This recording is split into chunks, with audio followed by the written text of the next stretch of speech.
स्वागत है आपका आज की चाय पे। तो बहुत सारे DMs on a daily basis मुझे आ रहे हैं और मेंटल हेल्थ को लेके बहुत सारे आते हैं, जिसमें most of my subscribers are willing to share this story with me कि कैसे वो एंजाइटी, डिप्रेशन और एक सोसाइटल प्रेशर से गुजर रहे हैं।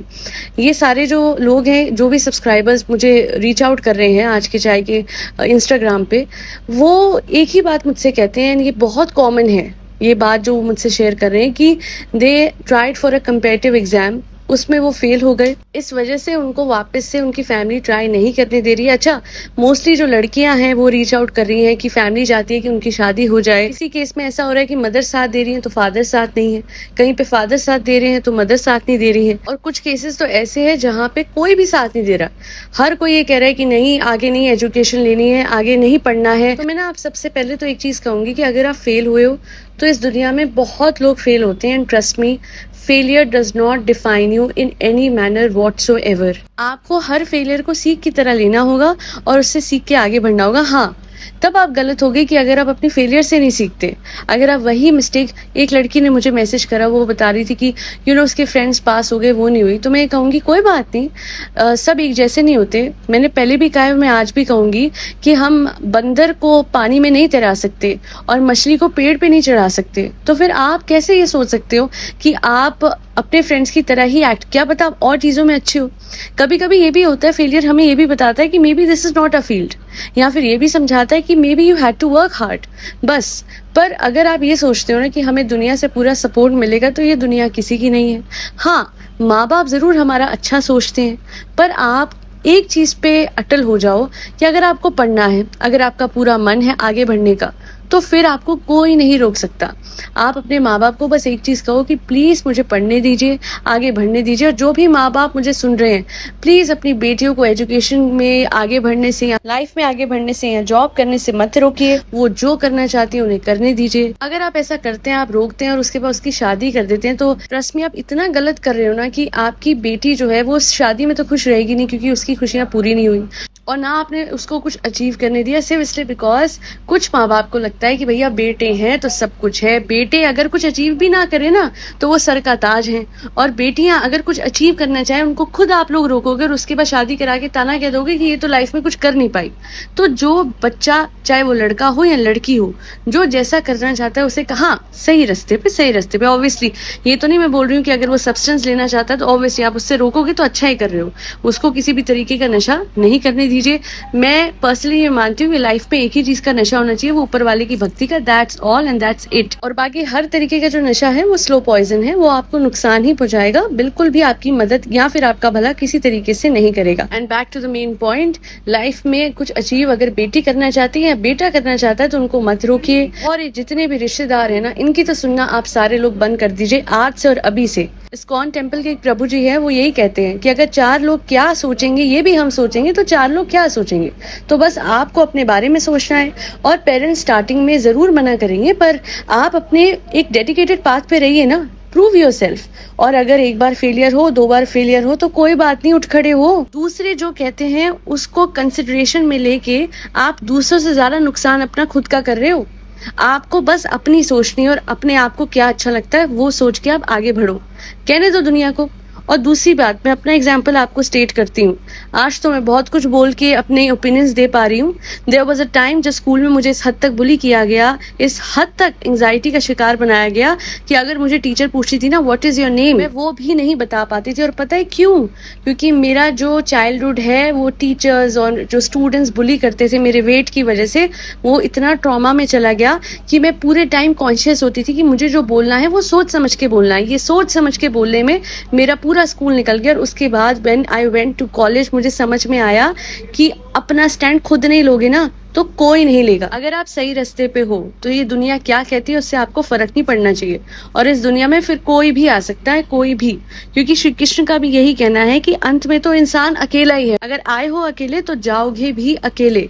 आपके लिए बस एक चीज मैटर करनी चाहिए, वो है चरित्र। That's all. अपना आचरण, अपना चरित्र साफ रखिए। उसके बाद आप जो ऊंचाइयां छूना चाहते हो, जो सपने पूरा करने जाते हो, जो भी आपको आगे अचीव करना है, गो ahead and do it. Without thinking कि बाकी क्या कहेंगे, बिकॉज दुनिया लांछन लगाती है। अगर आपको पता है ना अंदर से कि आप सही रास्ते पे हो और आप एक अच्छे इंसान हो, you are moving with a motive, with a goal in life, तो कहने दो, 100 बारी कहने दो, तक फर्क नहीं पड़ना चाहिए आपको। बाकी those who are going through clinical depression, या फिर अगर आपको ऐसा लग रहा है दैट डिप्रेशन, एंग्जाइटी, इन सब की वजह से आप अपनी डेली लाइफ के टास्क आसानी से नहीं कर पा रहे हो and you feel extremely dull and weak and what not, then go ahead and take proper help, professional therapy. And याद रखिएगा, अगेन, लोग क्या कहेंगे छोड़ दीजिए, अपने आप को ठीक करना है आपने, है ना। मैं हालांकि मेडिटेशन का पार्ट जो है मैं उस पे चली, मैं कभी भी थेरेपी के लिए नहीं गई, बट ऐसा नहीं कि मैं थेरेपी प्रमोट नहीं करती, नहीं, कुछ लोगों का इतना भर जाता है कि नहीं होता मेडिटेशन से। तो अगर थेरेपी के साथ साथ आप मेडिटेशन करते हो तो I am sure long term में आपको बेनिफिट होगा। और कभी भी ना अपनी जिद मत छोड़ना, लाइफ में कुछ करना है ना तो जिद करिए, माँ बाप को मना लीजिए, प्यार से मना लीजिए, माँ बाप ही आपके, हम श्योर मान जाएंगे, ठीक है।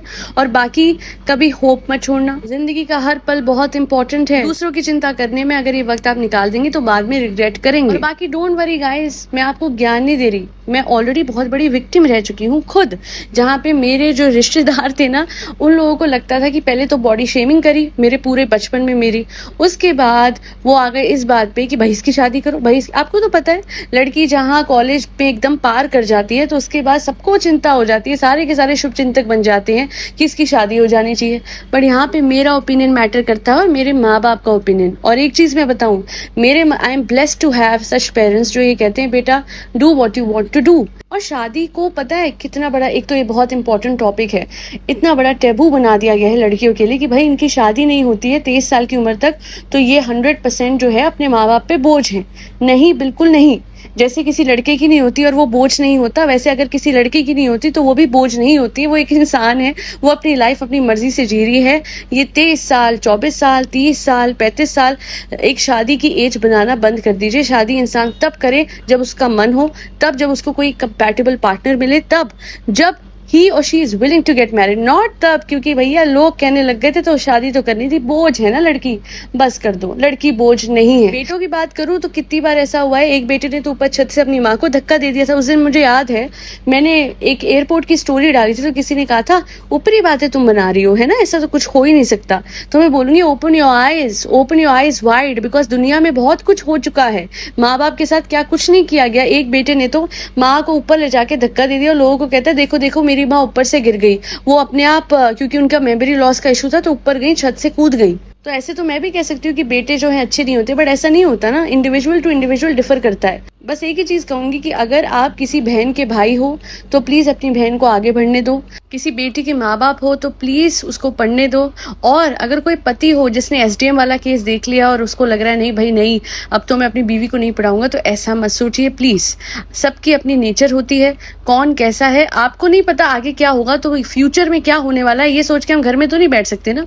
ऐसे तो सड़क पे लोगों को गाड़ियां मार जाती है, तो ये सोच के कि हम कभी घर से बाहर ना निकले, काम ना करें। इसलिए हर औरत या आदमी अपनी लाइफ में बराबर की अपॉर्चुनिटीज डिजर्व करते हैं। अपना 100% दीजिए और बाकी ऊपर वाले पे छोड़ दीजिए, क्योंकि आपको पता है कि आपने सब कुछ करा within your capacity to achieve certain things, आपने अचीव कर ली, कूडोस टू यू। पर अगर इवेंचुअली वो चीज आप नहीं अचीव कर पाए तो याद रखिएगा the world doesn't end there. अपनी सेल्फ इंपॉर्टेंस अपनी अचीवमेंट से मेजर मत कीजिएगा। दूसरे ने ये करा तो मैं ये करूंगा, इस इन्फ्लुएंसर ने ये अचीव करा तो मैं ये करूंगा, ऐसे नहीं होता। लाइफ में पता है ट्रू अचीवमेंट क्या होती है कि घर में माँ बाप जो है वो हंस खेल रहे हैं, आपके घर में 2 रोटी आ रही है, सर पे छत है और आपने कपड़ा पहना हुआ है, और इसके अलावा अचीवमेंट्स की, लाइफ में एस्पिरेशंस की और ड्रीम्स की तो कोई हद ही नहीं है। तो जो मिल गया उसके लिए ऊपर वाले का शुक्र करना मत भूलिएगा, क्योंकि कई लोगों के पास वो भी नहीं है जो आपके पास है, और जो नहीं मिला उसमें भी ऊपर वाले की मर्जी समझ के छोड़ दीजिएगा। क्योंकि वो एक भजन है जो मैंने पहले भी कहा हुआ है, वही मैं फॉलो करती हूँ कि कोई कारण होगा, वो जो करता है बहुत सोच समझ के करता है और आपके भले के लिए करता है, और आप रियलाइज करेंगे एक टाइम के बाद